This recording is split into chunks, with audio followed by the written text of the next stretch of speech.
भीमातीरनिवासाय पंढरीपुरवासिने पांडुरंगप्रकाशाय विठलाय नमो नमः. मरुत्पुत्राय कवये भीमाय भयहारिणे श्रीमदानंदतीर्थाय प्रख्याताय नमो नमः. Dear children of God, Jai Sri Krishna, Namaste. It is the 117th day since the nationwide lockdown started. After discussing the enemy called sleep in our previous discourse, we pass on to the next weakness, namely alasya, lethargy. The lexical meaning is sluggishness, indolence, laziness. Is it not strange that of all the creatures of God, man alone is lazy?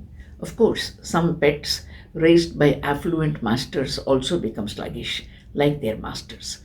Unless the animal or bird is physically affected by disease or a wound, it keeps to its routine. They say busy as a bee or an ant. No one says busy as a man. Lethargy is an inner enemy. It works at 3 levels. The first is physical. One does not want to get up in the morning, do one's duty. Very strange.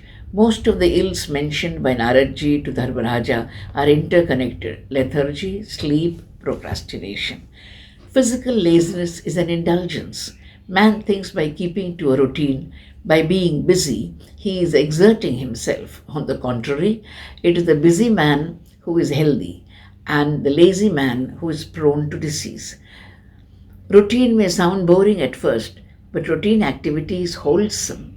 It keeps the body, mind, and soul intact. Laziness is at the outset a luxury, but later becomes a bane. Work out not done on the morning piles up by afternoon. One's reputation is at stake. One gets branded as sluggish. One finds the world is moving fast, but he is where he was. He has achieved nothing during the day except the luxury of do-nothing experience. Laziness grows with laziness. It is accompanied by a mental lethargy, which leads to a negative attitude to life. It kills hope, rejuvenation, regaling of spirits, and makes man weak in his limbs and thought. Mental lethargy has led to physical lethargy. The body is the slave of the mind, and the mind is quixotic. It behaves as it likes. It's guided by ego and sustained by stubbornness. It refuses to work and defends its own sluggishness. Again, at the root of lethargy lies a serious myopia about time. The man who is lazy is unaware of the onslaught of time. If man becomes time conscious, he becomes life conscious and hence shakes off his stupor. Mental lethargy is also connected to certain indifference to men and matters.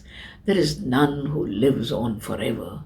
He who has a goal in life, he who lives for a cause, will never let a day pass without meaningful action. Mental sluggishness is the result of tamoguna, according to the Gita, an unwillingness to take up responsibility, and inertia, which signifies defiance against a regulated life and discipline. Spiritual sluggishness is the most dangerous of the 3. It throws overboard justice, values, faith, concern, service, all. Our activity can be threefold: for one's duty and earning of bread, for the sake of our dear and near, finally for the Lord in all creatures. When man keeps these 3 activity zones before him, not a moment can be lethargic. Activity will lead him to further meaningful activity. He will never say, like the lazy man, the day is short. He will say, the night is long. There is much to compensate. A man of God is never lazy. Many of us die at 40 and we are buried at 70, said Robin Sharma. What we really need to do is be active beyond 70, and we see the vigor of the man of God who has shaken off spiritual laziness. Spiritual laziness will lead us to take wrong decisions, favor the wicked, neglect the good, lose our sense of discretion and duty, make us forget the masters who have laid down rules for us. In short, spiritual lethargy is lethal. Spiritual lethargy is a serious fault and can be overcome by good company, grace of Guru, mantra and meditation, right food, right habits, and healthy pastimes. A man of God is busy all day long. His work, like that of the gopis, is worship. His acts are consecrated. His life is a continual spiritual ritual offered to God with deep devotion.